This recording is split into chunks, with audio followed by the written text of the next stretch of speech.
말씀은 저번 주의 말씀에 이어서 요한이 본 환상을 또 이렇게 소개하고 있어요. 요한은 한 천사가 태양 안에 서서 공중에 나는 모든 새들을 향하여 큰 소리로 외치는 것을 보았습니다. 그리고 그 소리를 듣습니다. 자, 한 천사가 태양 안에 서서 모든 새들을 향해서 외친 그 소리가 어떤 소리일까? 같이 한번 우리 들어볼까요? 17절 18절 다시 한번 들어보겠습니다. 시작. 또 내가 보니 한 천사가 태양 안에 서서 공중에 나는 모든 새를 향하여 큰 음성으로 외쳐 이르되 와서 하나님의 큰 잔치에 모여 왕들의 살과 장군들의 살과 장사들의 살과 말들과 그것을 탄 자들의 살과 자유인들이나 종들이나 작은 자나 큰 자나 모든 자의 살을 먹으라 하더라. 자, 이 본문은 하나님의 큰 잔치가 큰 중심을 이루고 있습니다. 여기 잔치는 어린 양의 혼인 잔치를 말하는 그 잔치와는 다른 잔치예요. 심판을 말하는 잔치입니다. 하나님의 큰 잔치, 이거는 어린 양의 혼인 예식을 말하는 혼인 잔치가 아니고 심판을 말하는 잔치를 의미하고 있어요. 역설적인 표현이죠. 하나님의 큰 잔치와 19장 7절 9절에서 나오는 어린 양의 혼인 잔치는 밀접한 연관이 있습니다. 하나님의 큰 잔치에서 악인들에 대한 최종적인 심판은 어린 양의 혼인 잔치에 성도들이 참여하는 최종적인 구원 사건과 매우 밀접한 연관이 있습니다. 심판과 구원이 동전의 앞뒤면과 똑같은 그런 상황이라고 말씀을 드렸죠. 세상의 모든 악한 세력이 최종적인 심판을 받게 되는 것은 동시에 하나님의 친백성들이 최종적인 구원을 받는 것을 의미한다. 그렇죠? 심판이 있는 곳에 구원이 있어요. 그래서 지금 세상에도 하나님이 지금 많은 나팔 심판, 또 이 심판, 대접 심판을 막 붓고 지금 심판이 일어나고 있지만 그 심판이 일어나고 있는 과정 속에서 또한 뭐가 있다? 구원이 있다는 거예요. 그러니까 우리는 심판만 보면 안 돼요. 그 심판 속에서 일하시는 하나님의 구원을 볼 수 있어야 돼요. 항상 하나님은 심판만 하시는 게 아니라 구원을 함께 하신다는 거죠. 그래서 여러분 때로는 책망의 말씀을 들을 때가 있잖아요. 설교를 듣든지 큐티를 하든지 성경을 읽다 보면 여러분 책망의 말씀을 듣긴 하지만 책망의 말씀만 들으면 시험이 들 수가 있어요. 잘하고 있는데 왜 나한테 이렇게 뭐라 하는 거지? 뭐 이렇게 생각할 수 있단 말이죠. 그러나 하나님은 그 책망의 말씀 뒤에 우리를 향한 구원이 있단 말이에요. 그 책망의 말을 듣고 회개하고 돌이키면 예비된 구원이 있단 말이에요. 은혜가 있단 말이에요. 복이 있단 말이에요. 근데 근시안적이고 마음이 믿음이 너무나 연약한 사람들은 상처만 받는 거예요. 상처만. 나한테 뭐라 한다고. 기분 나쁜 거예요. 토라지고 삐지고 그러는 거야. 개인적으로도 우리가 자녀들을 부모님들이 양육을 해보면 때로는 책망할 때가 있잖아요. 그러나 그 책망이 책망으로 끝나는 게 아니에요. 그 책망을 듣고 돌이키면 부모가 또 예비한 상이 있고 칭찬이 있고 위로가 있고 돌봄이 있고 책임지는 삶이 있는 거예요. 그거를 못 보고 책망만 안다고 기분 나빠하면 그 뒤에 나오는 부모의 돌봄, 위로, 구원, 책임지는 삶을 다 잃어버리는 거예요. 누리지 못하는 거예요. 맞죠? 근데 자녀들은 책망한다고 삐져가지고 집을 나가버리거나 토라져 버리거나 부모님하고 대들고 싸우고 막 이러니까 그 다음에 나오는 복을 못 받는 거야. 하나님은 개인적으로도 책망하시고 심판하실 때가 있는데 그거는 구원을 하기 위한 목적으로 하나님이 주시는 거라. 잊지 마셔야 돼요. 친백성들에게는. 물론 이제 악한 세력들에게는 심판이 심판으로 끝나는 거죠. 그러나 그 심판 가운데도 그들을 통해서 핍박받고 고난받은 또 손해보고 억울한 일을 당한 하나님의 친백성들을 구원하시는 역사를 일으키신다는 거죠.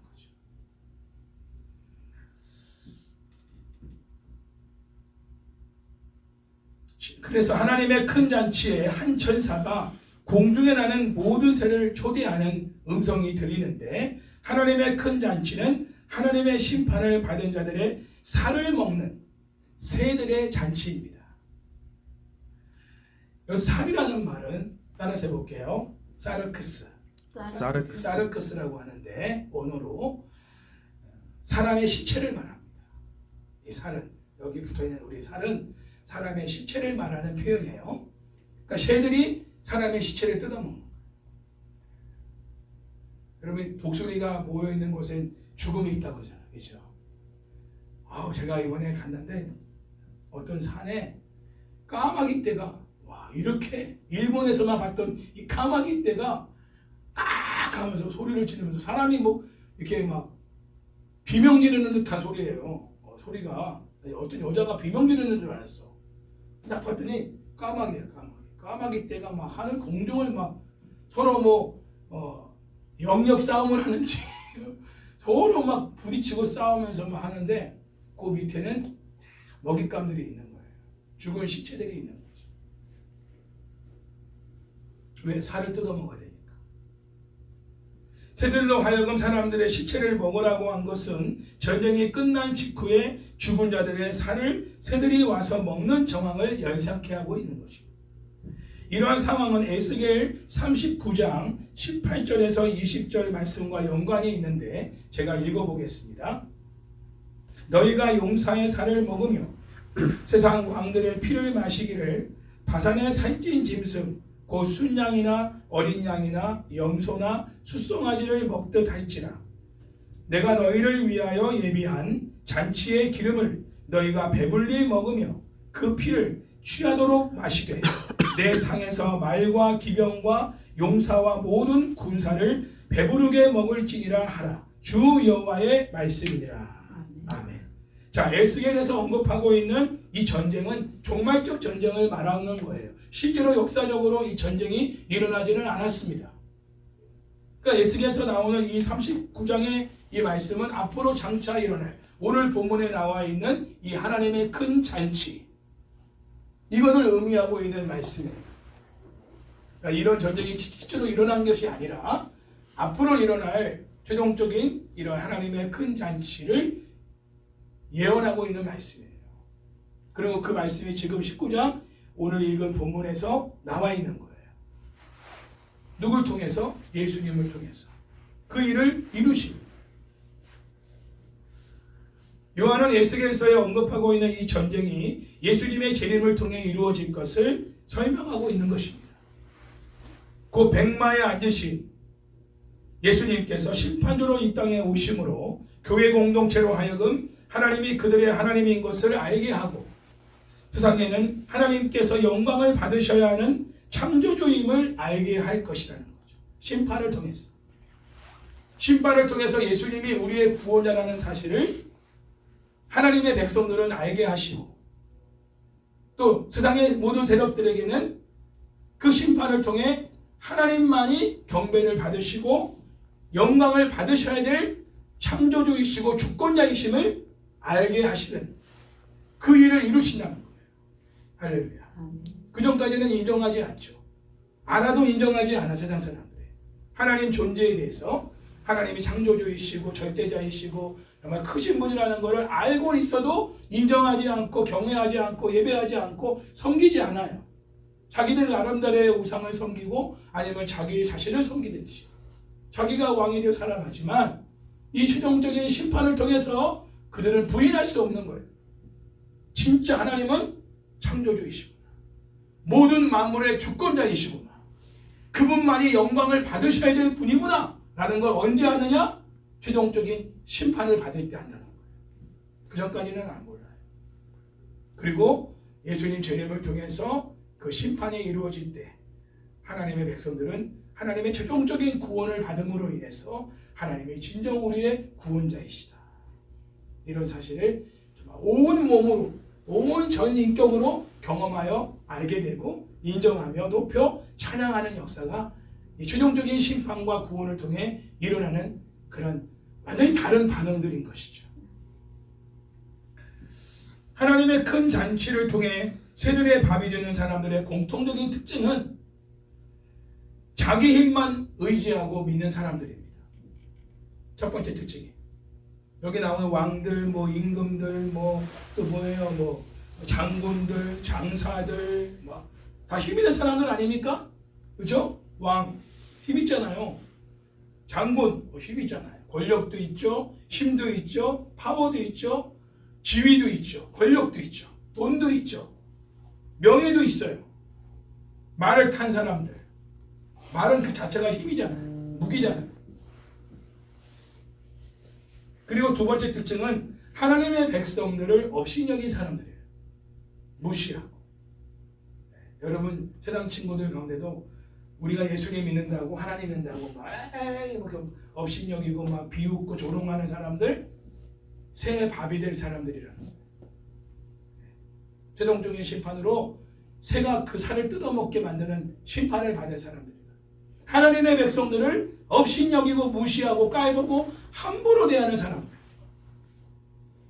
그리고 하나님의 백성들에게 고통과 수치를 안겨주는 사람들, 그들이 공통적으로 바로 하나님의 큰 잔치를 통해 새들의 밥이 되는 사람들이다. 이렇게 알 수 있습니다. 여기서 나오는 왕들과 장군들과 장사들과 말탄 자들은 1차적으로 보면 1세기 당시에 로마의 집권층의 사람들이라 볼 수 있겠죠. 권력층, 그렇죠? 힘있고 빽있고 능력 있는 사람들. 2차적으로 보면은 장차 세상을 다스릴 통치자들, 그리고 어떤 지도층에 있는 사람들, 권력을 가진 사람들, 이런 사람들을 말할 것입니다. 세상에서 아무리 힘있고 권력있고 높은 지위를 가지고 있다 해도 그 힘과 권력과 높은 지위를 가지고 하나님을 잘 섬기고 하나님의 백성들을 잘 섬기는 것이 아니라 하나님을 대적하고 하나님의 백성들을 업신여기고 핍박하고 수치와 모욕을 주며 예수님의 이름을 모독한 사람들에게는 가장 비참한 최후의 심판을 받게 하시는 분이 하나님이십니다. 할렐루야. 잊지 마십시오. 가장 비참한, 고통스러운, 그리고 공포스러운 심판을 받게 하십니다. 물론 여기 새가 진짜 하늘을 나는 새를 말하는지 상징적인 어떤 의미를 말하는지 그거는 정확하게 말씀드릴 수는 없어요. 그러나 중요한 건 뭐냐면 여러분, 제가 까마귀 때만 봐도요 막 섬찟해요. 독수리가 만약에 수백 마리가 막 몰려든다고 생각해 보세요. 안 무섭겠어요? 근데 하늘을 나는 모든 새들을 다 총동을 시킨 거예요. 까마귀뿐 아니라 독수리뿐 아니라 매뿐만 아니라 모든 새들을 다 총동을 시켜서 살을 뜯어먹게 하는 큰 잔치를 벌이신 거야. 하나님께서 너희들 배부르게 먹으라는 거예요. 마음껏 먹으라는 거야. 그러면 그 일을 당하는 사람들에게는 얼마나 공포스러운 분위기겠냐는 거예요. 그렇죠? 그런 최후를 맞이하게 하시다. 그런 사람이 어떤 사람이더라? 당대에 힘있고 권력있고 능력있고 지위있고 부유한 사람들. 근데 그걸 가지고 뭘 한다? 하나님을 잘 섬긴다? 교회를 세우고 구제하며 선교하며 하나님 나라를 확장하는 일에 쓰임받는다? 아니요. 오히려 하나님을 대적하고 교회를 핍박하고 성도들에게 수치와 모욕과 조롱과 핍박을 주는 역할을 하는데 사용된다는 것. 그런 사람들에 대하여 하나님은 가장 공포스럽고 최악의 비참한 심판을 베푸신다. 그러므로 우리는 친백성으로서 세상에서 어떤 힘이 있고 권력 있고 높은 지위를 가진 사람이라 할지라도 또 그들이 우리를 핍박하고 조롱하고 수치를 주고 모욕을 준다 할지라도 그 사람들을 두려워해서는 안 됩니다. 알았죠? 그런 친구들 두려워하면 안 돼요. 하나님이 반드시 심판하십니다. 오늘 찬양처럼 담대하라 담대하라 주께서 너와 함께 하신다. 동행하신다. 담대하게 가슴 쫙 펴고 직장생활 하시고 가슴 쫙 펴고 학교 가고 가슴 쫙 펴고 사업하십시오. 우리는 누가 동행하신다? 만왕의 왕 되시고 만주의 주 되신 우리 주님이 나와 함께 하시고 동행하신다. 나를 건들면 하나님이 가장 비참한 최후를 맞이하게 심판하신다. 이 백그라운드를 가지고 세상에 맞짱떠며 나가는 우리 한가족 교성도들 되시기를 주의 이름으로 축원합니다. 같이 싸우진 말고 주님이 싸우실 때까지 인내하며 기도로 맡겨드리는 거예요. 심판은 누가 하신다? 하나님이 하신다. 주님을 통해서. 우리가 심판하는 게 아니에요. 오직 하나님만을 우리는 경외하고 예배하며 복음을 끝까지 붙잡고 증거하며 살아가는 가운데서 때로는 우리가 자연사로 죽임을 당하든 순교를 당하든 간에 그런 신실한 성도들의 죽음은 복된 죽음이다. 그렇죠? 영광스러운 죽음이다.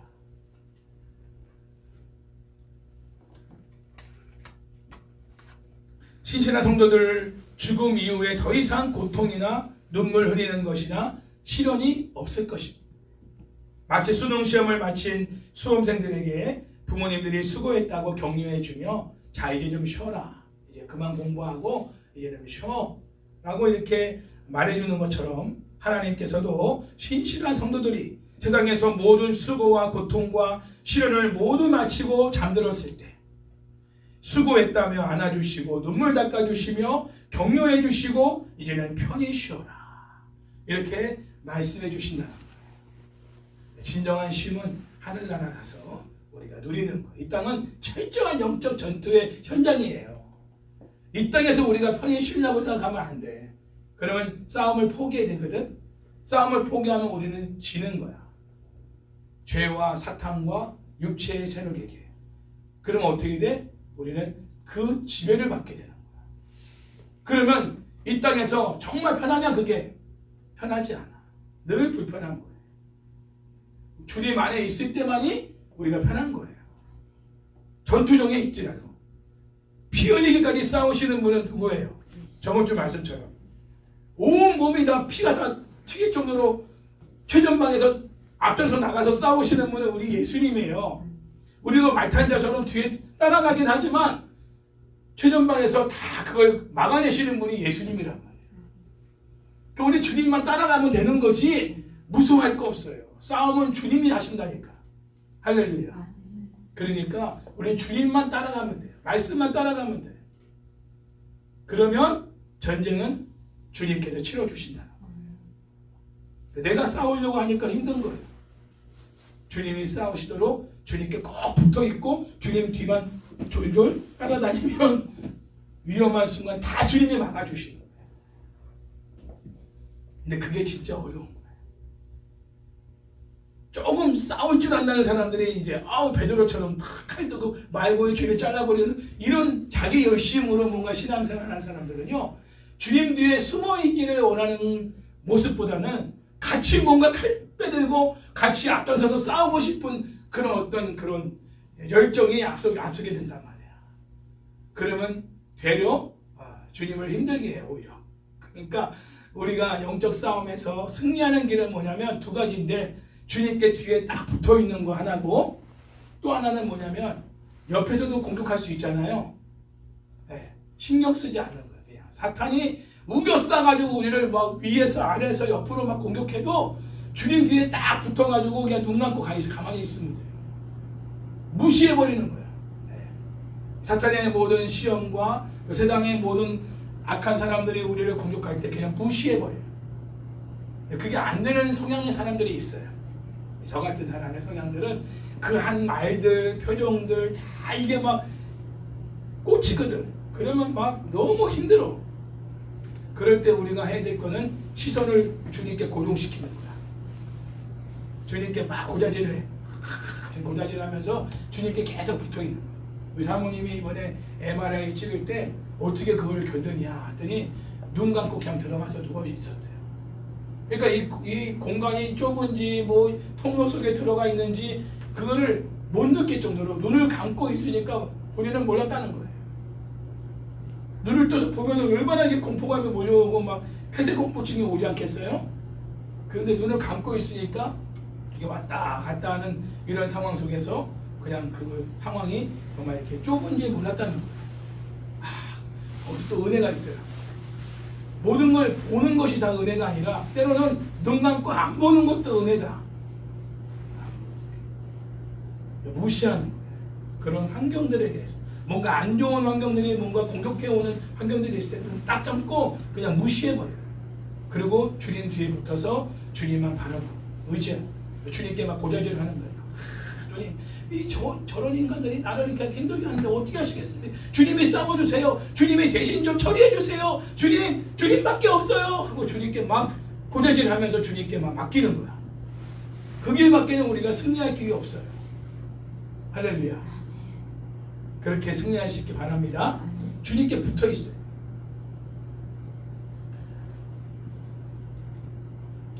예수님을 불신하고 하나님의 말씀을 불순종하며 복음을 거부하고 신실한 성도들을 핍박하고 괴롭게 한 사람들은 요한이 세 번째 본 환상처럼 될 것입니다. 자, 어떤 환상을 또 봤는가? 19절부터 21절 마지막 절까지 말씀을 읽겠습니다. 시작. 또 내가 봄에 그 짐승과 땅의 임금들과 그들의 군대들이 모여 그 말 탄 자와 그의 군대와 더불어 전쟁을 일으키다가 짐승이 잡히고 그 앞에서 표적을 행하던 거짓 선자도 함께 잡혔으니 이는 짐승의 표를 받고 그의 우상에게 경배하던 자들을 표적으로 미혹하던 자라. 이 둘이 산채로 유황 불붙는 못에 던져지고 그 나머지 말탄 자의 입으로부터 나오는 검의 죽음에 모든 새가 그들의 살로 배부르더라. 아멘. 자, 요한은 짐승과 땅의 임금들과 그들의 군대들이 모여 있는 것을 보았습니다. 자, 여기에서 짐승과 땅의 임금들을 따르는 군대들은 세상에 속한 사람들을 의미합니다. 주님께 속한 사람들이 아니고 세상에 속한 사람들. 이들은 백마에 앉으신 예수님과 예수님께 속하여 예수님을 따르는 사람들과 더불어 전쟁을 일으킵니다. 이 전쟁은 이미 16장 12절에서 16절까지 소개됐던 하르마겟돈, 아마겟돈 전쟁과 같은 전쟁을 의미합니다.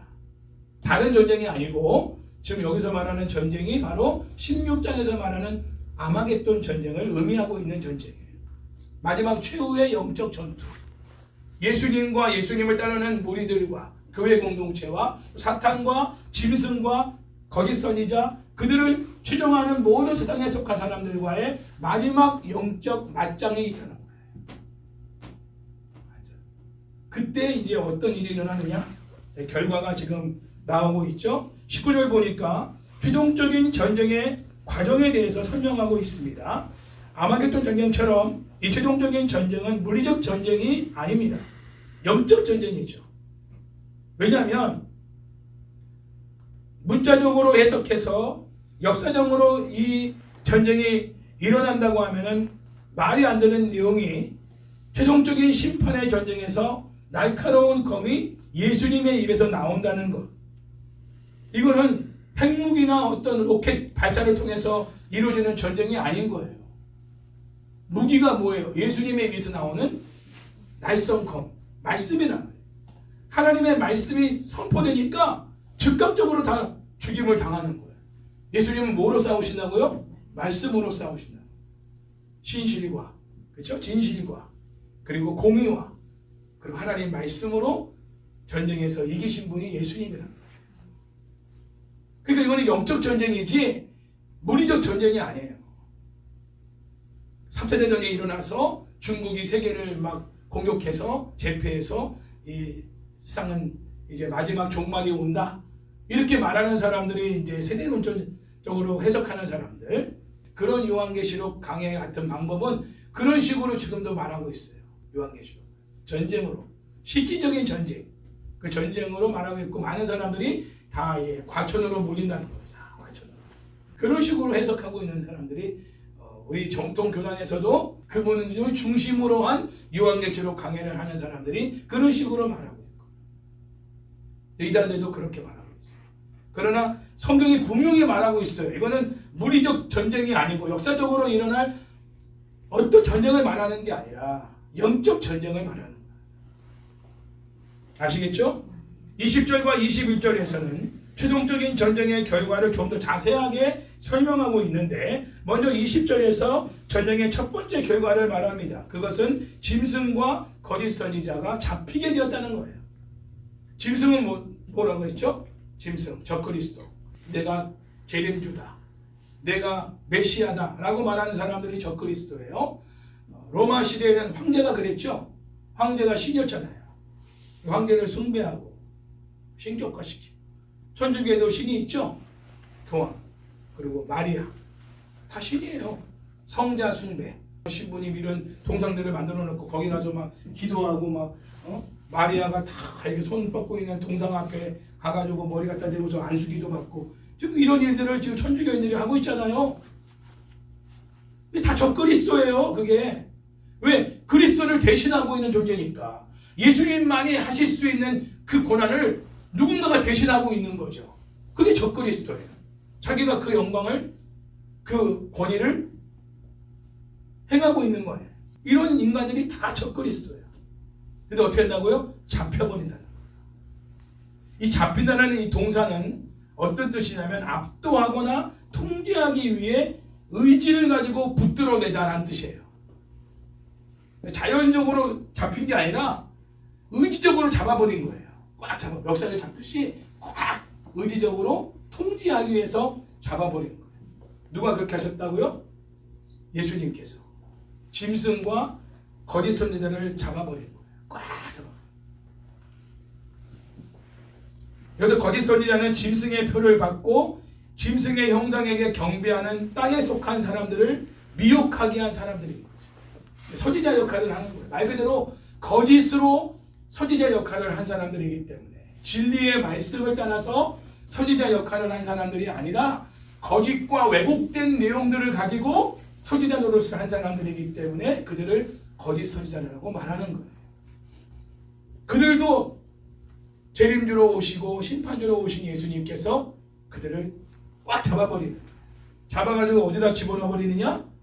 유황불이 붙는 못에다가 던져버리시는 거예요. 할렐루야. 최종적인 심판. 영원한 불못에 던져버리는 거예요. 미혹하다는 말은 어떤 사람을 잘못된 길로 인도하다, 속이다 이런 뜻입니다. 동사의 뜻이. 거짓 선지자들이 이런 역할을 하는 거예요. 지금도 이단에 어떤 속해 있는 사람들이나 또 세상에 속한 사람들이 여러분들을 미혹하는 거예요. 다단계도 마찬가지입니다. 다단계를 절대로 인정하지 않아요. 그래서 미혹하는 거예요. 거짓된 정보를 가지고 왜곡시키는 정보를 가지고 여러분들을 자꾸 신앙에 떠나게 만드는 사람들. 여러분 주변에도 분명하게 말하지 않는 사람들이 있을 거예요. 뭔가 애매모호하게 하면서 결국 내가 하나님을 좀 떠나게 만들고 하나님과의 관계를 서운하게 만들고 또 교회와의 관계 또 부모님과의 관계, 형제자매들 간의 관계를 자꾸 이렇게 이간질시키는 거리를 두게 하는 이러한 작용을 하는 사람들이 미혹하는 세력들이에요. 그런 세력들도 전부 다 확 잡아가지고 유황불이 붙는 못에 던져버리시는 거예요. 누가? 예수님께서. 세상에서 이 짐승의 표를 받은 자들은 짐승을 섬기겠다고 작정한 사람들을 의미하죠. 결국 짐승의 표를 받은 자들은 짐승의 형상에게 경배하는 자들입니다. 로마 황제를 숭배했던 사람들도 그런 사람들이죠. 이러한 미혹의 일을 거짓 선지자가 앞장서서 수행하고 있는 것입니다. 거짓 선지자가 미혹하는 일은 진리에 기초하지 않고 거짓된 행위일 뿐이죠. 그래서 하나님의 심판을 받아 마땅한 것입니다. 첫째 짐승이 어떤 능력을 가졌든 그것은 사람들을 속이는 거짓된 것이고 그에 반하여 예수님은 짐승을 압도하는 능력을 가지신 분으로서 진리로 거짓을 심판하시는 분이십니다. 20절에 의하면 짐승과 거짓 선지자는 심판주이신 예수님을 통해 유황으로 타오르는 불의 호수에 던져지게 되죠. 또한 20장 10절에서 용, 곧 마귀와 20장 13절 15절에서 용, 곧 마귀를 추종했던 자들도 유황불 붙는 못에 던져지게 될 것입니다. 나중에 또 소개하게 될 거예요. 이들은 산채로 밤낮 영원히 고통받게 될 유황불 붙는 못에 던져지게 될 것입니다. 산채로. 그 영원히 고통만 받고 죽지를 못하는 거예요. 하나님이 이렇게 심판하시는 분이에요. 무시무시하죠. 사랑의 하나님, 인자의 하나님이시지만 심판을 내리실 때는 하나님은요, 영원한 심판을 내리시는 분이에요. 영원한 고통. 그러므로 유황불 붙는 못은 하나님을 대적하는 자들이 최종적으로 갈 곳입니다. 그리고 하나님의 백성들을 괴롭히고 무시하고 수치와 모욕을 주는 자들이 최종적으로 갈 곳이에요. 지옥은 하데스라고 하는데, 이 지옥이라는 것은 예수님을 믿지 않고 하나님을 섬기지 않으며 사탄과 세상에 속하여 우상을 숭배하고 하나님과 하나님의 백성들을 대적한 무리들이 죽어서 그들의 영혼이 가 있는 곳, 임시 처소가 지옥이에요. 우리가 죽으면 천국과 지옥으로 가지만 그건 임시 처소입니다. 영원한 최종적인 그러한 심판과 구원의 장소는 새하늘과 새 땅. 우리에게는 새하늘과 새 땅이고, 그 둘째 부활이라고 합니다. 첫째 부활은 중생, 거듭남. 이 땅에서 우리가 경험하는 거듭나는, 다시 태어나는 거고요. 그리고 죽어서 우리가 가는 낙원.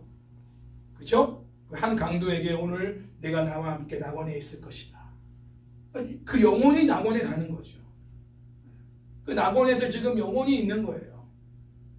그러나 예수님이 재림 이후에 최종적인 심판 이후에 최종적인 구원이 있는데, 나중에 20장에 나오겠지만 믿는 우리들은 그 영혼들과 이 땅에 살아 예수님을 섬기던 신실한 백성들은 공중으로 올라가게 되고, 또 이미 죽어서 천국에 가 있는 그 영혼들도 새로운 몸의 부활을 입죠.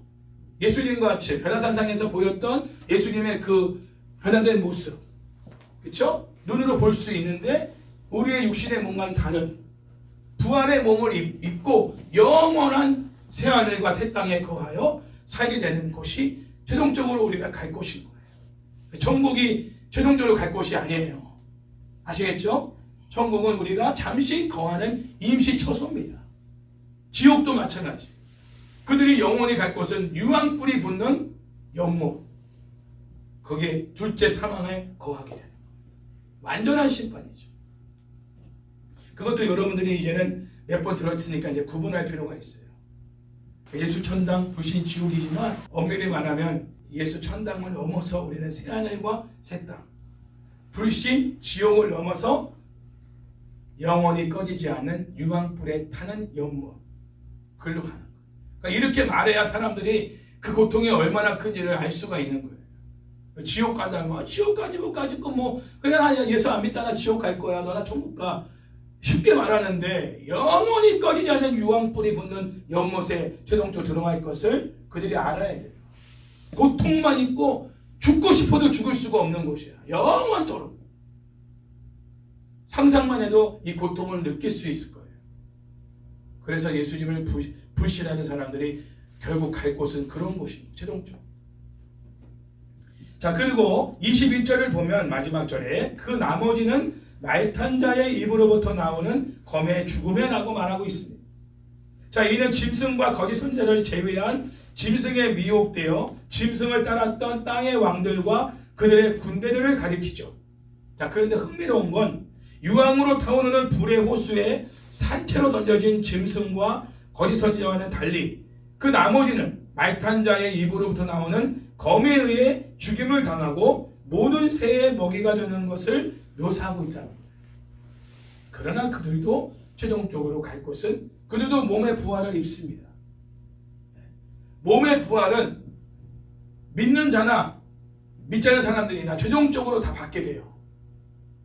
그러나 그 몸의 부활을 받아서 영원히 죽지 않을 그 몸을 받아서 어디로 가느냐? 새하늘과 새 땅으로 가느냐? 아니면 영원한 꺼지지 않는 불못으로 가느냐? 이 차이죠. 거기서 자해도 안 돼요. 자살도 할 수 없어요. 스스로 목숨을 끊고 싶어도 끊을 수가 없는 거예요. 왜? 이 몸 자체가 죽을 수 없는 몸이기 때문에. 이는 15절에서 나라들을 치기 위하여 그의 입으로부터 날카로운 칼이 나온다라고 한 내용을 보여주며 17절, 18절에 하나님의 큰 잔치를 구체적으로 설명하고 있는 것이죠. 21절에서 말탄 자, 곧 예수님의 입으로부터 나오는 검은 하나님의 말씀을 의미한다라고 설명했습니다. 이러한 맥락에서 대적들의 죽음은 물리적인 의미라기보다는 영적인 의미로서 메시아이신 예수님께서 세상에 속한 악한 세력을 심판하시는 것으로 이해할 수가 있다는 것이죠. 그리고 대적자들의 살이 새들의 먹잇감이 된다는 것은 매우 혐오스럽고 공포스러운 심판을 묘사하고 있다는 것입니다. 여기서 우리는 종말에 최종적으로 있을 영적 전쟁의 주체가 누구냐? 백마 위에 앉아 계신 예수님이시다. 그분이 바로 최종적인 심판을 내리시는 분이시다. 그리고 예수님의 군대로 선 자들이 함께 짐승 곧 적그리스도의 짐승을 숭배하도록 이끈 거짓 선지자와 그들을 추종하는 세상 임금들과 그의 군대들과 맞서 싸우게 될 것이다. 이 최종적인 심판을 위한 전쟁은 결국 예수님과 예수님께 선 사람들이 승리하게 될 것이라는 거예요. 이 영적 전투에 패배한 짐승과 거짓 선지자와 그들을 따르는 모든 군대들은 유황불이 붙는 못에 산채로 던져져 영원히 고통을 받는 영적 심판을 받게 될 것이다. 반면에 이 영적 전투에 승리한 교회와 성도들은 지상에서 영적인 싸움을 싸우는 교회와 성도들을 의미하고 있다는 거예요. 이 땅에서 우리가 영적 싸움을 포기하면 결국 최종적으로 들어갈 곳이 바뀝니다. 그러니까 영적 싸움은 필수적인 거예요. 믿는 사람들에게. 편안하게 신앙생활을 하려고 하시면 안 돼요. 또 그런 시대도 아니에요 지금. 앞으로는 더 할 것이죠. 그냥 편안하게 우리가 큐티하고 기도하고 성경 읽고 묵상하고 그렇게 살아가는 것이 다가 아니에요. 가장 중요한 영적 전쟁의 싸움터는 내 생각입니다. 그 내 마음에 마음 전쟁, 생각 전쟁. 아직도 내 속에는 죄가 있단 말이에요. 이 죄라고 하는 놈이 아직도 우리 안에 있거든요. 그리고 이 육체가 죄와 한통속이 돼서 자꾸 우리를 미혹하고 있어요. 누가 나를 미혹하는 게 아니라 내 속에 있는 죄와 내 육체가 나를 미혹해요. 자꾸 하나님을 떠나게 만들고 편안하게 신앙생활하게끔 자꾸 우리를 이끌어간단 말이에요. 좀 더 자자, 좀 더 졸자, 좀 더 눕자. 야, 큐티는 내일부터 하자. 기도는 좀 목이 아프니까 좀 살살 하자. 야, 이 사람만 빼버리고 이 사람만 기도하자. 이런 생각들을 다 넣어주는 게 누구냐? 내 속에 있는 죄와 육체와 사탄의 세력이, 그리고 내 주변에 그런 사탄에 속한 사람들이 나에게 그런 말들을 하는 거예요. 그런 생각을 넣어주는 거죠. 그거를 말씀으로 내가 물리쳐야 되는데 그 생각의 지배를 받아버리면 나도 모르게 그렇게 말하고 행동하는 내가 되는 거예요. 지는 거죠, 그게. 그러므로 우리는 누가 무슨 말을 하든 내 속에 있는 죄와 육체와 사탄에게 속한 사람들이 나에게 하는 말들을 말씀으로 분별할 수 있어야 돼요. 항상. 그냥 걸려듣지 않으면 안 돼요. 반드시 걸려들어야 돼요. 이 말이 정말 성경적인가? 이 말이 정말 하나님의 말씀에 위배되지 않은 부분인가를 내 속에서 나오는 생각이라 할지라도 내 속에서 나오는 말이라 할지라도 다 그게 성령의 음성이 아니거든요. 착각하지 마세요. 전부 다 성령의 음성이 아니에요. 큐티를 적용하는 것도 다 성령께서 적용하게 하시는 부분이 아닌 부분도 있단 말이에요. 내 속에 있는 죄와 육체가 적용하게 하는 부분도 있단 말이에요. 거기까지만. 주님은 여기까지 가라고 하는데 나는 여기까지만 하겠다는 거예요. 여기까지 순종할 수 없다는 거예요. 이런 부분들을 싸워야 된다니까요. 싸워서 이겨야 돼요. 이런 치열한 영적 싸움을 내 마음의 전쟁과 내 생각의 전쟁에서 날마다 말씀을 붙잡고 기도와 말씀으로 싸우지 않으면 최종적인 이 영적 싸움에서 우리가 주님 편에 서서 주님과 함께 적들과 싸울 수가 없어요. 그래서 주님과 함께 승리하는 사람들은 누구냐? 이 땅에서 치열한 영적 싸움을 싸우는 교회와 성도들을 의미합니다. 그러니까 이 마지막 때는요, 나름의 연약함과 나름의 공고함이 은혜. 제가 오늘 아침에도 이렇게 보면서 자녀들을 보면서 다 보면 한 가지씩 약한 부분들이 있어. 몸이. 나는 감사했어요. 그 연약함에 대해서. 연약함이 있기 때문에 주님을 의지할 수밖에 없는 거예요. 내 몸이 건강해봐요. 뭐 주님을 의지할 일이 있겠어요? 등산을 가더라도 주님 의지하면 등산하겠습니까? 내 다리가 튼튼한데? 부실한 다리 가지고 등산하려고 보세요. 주여 주여 기도하면서 올라갈 수밖에 없어요. 운동하는 것도 기도하면서 주님 의지하면서 운동을 해야 돼요. 왜? 약한 걸 아니까. 물질이 부유하지 않은 거 은혜예요. 일용할 양식을 구할 수 있으니까. 할렐루야. 주기도문에 일용할 양식 구하라고 돼 있잖아요. 근데 돈이 많으면 일용할 양식 구합니까? 돈이 많은데 그냥 사면 되는 거 아니에요. 카드로 사든 현금 주고 사든 사가지고 냉장고에 막 재놓고 그냥 아무 데나 빼먹으면 되지. 뭔 일용할 양식을 주님께 구합니까? 일용할 양식이 없으니까 구하는 거지. 그리고 좀 무지한 게 은혜예요. 너무 똑똑하면 자기 생각이 맞다라고 결정짓기가 쉬워요. 그러나 뭔가 내 생각을 내가 믿을 수 없을 만큼 내가 무지하고 부족한 자인 걸 아는 사람은 내 생각이 있다 할지라도 그걸 최종적으로 주님께 물어봐요. 주님, 이게 맞나요? 저는 제 생각을 믿을 수가 없어요. 제 생각대로 했다가 제가 실패한 게 한두 번이 아니거든요. 주님, 이 생각이 정말 주님 뜻에 맞는지 확인해 주세요. 맞으면 그대로 할게요. 아니면 고쳐주세요. 이렇게 주님께 내 생각도 이렇게 한번 점검을 받고 주님의 생각으로 다시 이거를 수정할 수 있는 이런 겸손함이 있다는 거 은혜예요. 그것들이 주님을 찾게 되는 거잖아요. 선택장애, 은혜입니다. 저는 아브라함이요, 우유부단한 사람이라는 게 참 은혜라고 생각해요. 이제는 아브라함이 결단적인 사람이었다면 아마 이스마엘만 나오지 않았을걸요? 엄청난 민족이 나왔을 거예요. 지금 저 가자지구에서 싸우는 이런 일들이 전 세계적인 싸움이 될 거예요. 우유부단한 사람이니까 그냥 어떻게 하다가 보니까 그 사라가 그냥 또 이렇게 사라래. 맞죠? 사라가 또 이렇게 막 해가지고 어떻게 좀 이렇게 한번 해봐라 해가지고 또 하가를 통해서 이스마엘을 낳아가지고 그 때문에 얼마나 정말 괴로움을 당하고 있습니까? 이삭도 좀 부족한 게 있어요.